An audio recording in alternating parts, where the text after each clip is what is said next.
Hey, good morning, Hope City. I'm Eric. I'm here with another daily Devo for you guys. Welcome to the table. We are doing a series through Psalms right now and just exploring some of the emotion that is brought through some of these Psalms, from the big joyous moments to some of the more distraught, desperate moments. And today I'm going to be in Psalm 139. I'm going to kind of read through it. I'll stop. And say some things every now and then, but this psalm is just very beautiful, and I just wanted to read it together. So if you have your Bible, open it up to Psalm 139, and let's dive in.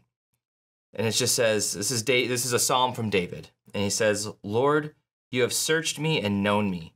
You know when I sit down and when I stand up. You understand my thoughts from far away. You observe my travels and my rest.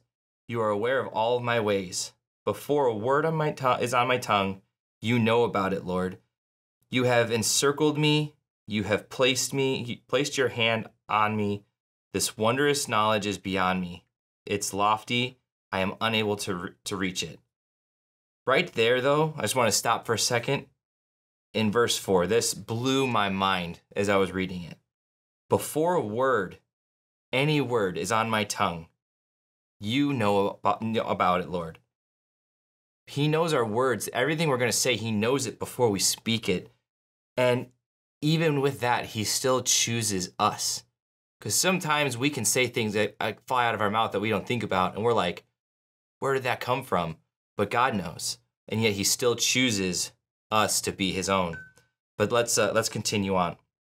We're going to right in verse 7. "Where can I go to escape your spirit? Where can I flee from your presence? If I go up to heaven, you are there. If I make my bed in Sheol, you are there.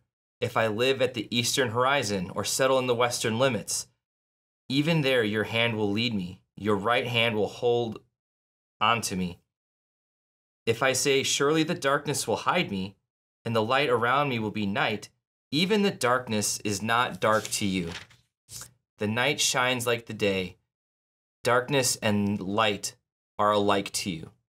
He's always present in your life, no matter where you are. If you're in the highest highs or the lowest lows of your life, David is saying, God, you can find me anywhere. When he's pouring his heart out to him, saying, God, I'm here. If I try to hide, I know that you'll find me. Let's continue on in 13. It says, "For it was you who created my inward parts. You knit me together in my mother's womb. I will praise you because I have been remarkably and wondrously made. Your works are wondrous, and I know this very well. My bones were not hidden from you when I was made in secret. When I was formed in the depths of the earth, your eyes saw me when I was formless. All my days were written in your book and planned before a single one of them began." God knows who you are from the time you're in your mother's womb. When you're first created, you were remarkably and wondrously made. You were made for a purpose. That's what David says. You knew me before I was even thought of, or before you, whatever. And he knows that God has a plan for him. We'll just continue on. I love this next part. This next part just gives me goosebumps when I read it. "How precious your thoughts are to me. How vast their sum is. If I counted them, they would outnumber the grains of sand. When I wake up, I am still with you." He's constantly counting the thoughts he has for me, and outnumbers all the grains of sand on the earth. That's incredible, and it's a very comforting thought. But then there's a quick shift here, and this is an interesting thing, is David now is calling to God for justice on his enemies, and it's just really interesting. "God, if only you would kill the wicked, you bloodthirsty men, stay away from me. Who invoke you deceitfully, your enemies swear by you falsely. Lord, don't I hate those who hate you and detest those who rebel against you? I hate them with extreme hatred. I consider them my enemies." Whoa, like that's a big emotion shift right there.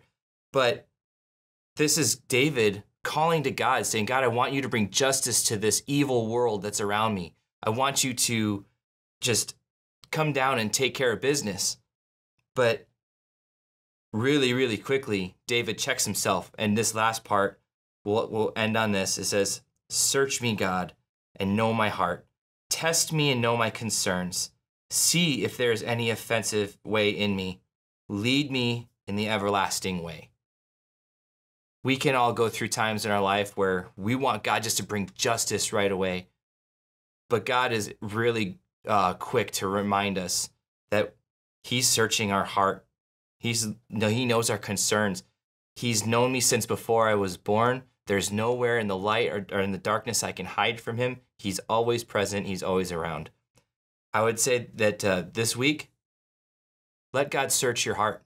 See where he's going to take you this week, and we'll see you next time.